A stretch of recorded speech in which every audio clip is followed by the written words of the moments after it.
AP assembly deputy స్పీకర్గా ఉన్నారు రఘురామకృష్ణంరాజు.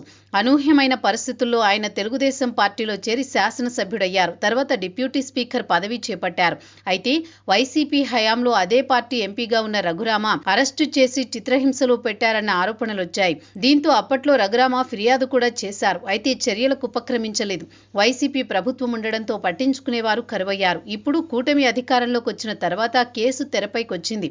రఘురామ ఫిర్యాదుతో మరోసారి పోలీసులు కేసు నమోదు చేసి దర్యాప్తు చేస్తున్నారు.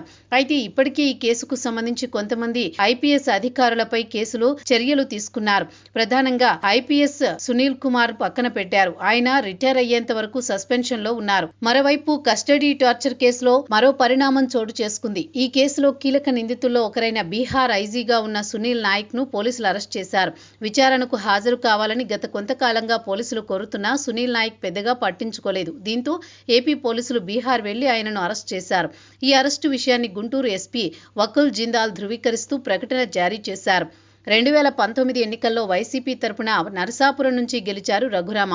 పార్లమెంటులో అడుగు పెట్టారు. కొద్ది కాలానికే పార్టీ నాయకత్వంతో విభేదించారు. 2021లో రఘురామను అప్పటి సీఎం జగన్పై తీవ్ర ఆరోపణలు చేశారు. అయితే నేరుగా సీఎంపై ఆరోపణలు చేయడంతో ఆయనను రాజద్రోహం కేసు పెట్టి జైలుకు పంపారు. అప్పట్లో రఘురామకృష్ణరాజుపై కస్టడీలో అధికారులు పక్కా ప్లాన్ ప్రకారం దాడికి పాల్పడ్డారని ఆరోపణలున్నాయి. అప్పట్లో తనను కస్టడీలో హింసించినారని రఘురామ చేసిన ఫిర్యాదుపై సుప్రీం సైతం స్పందించింది.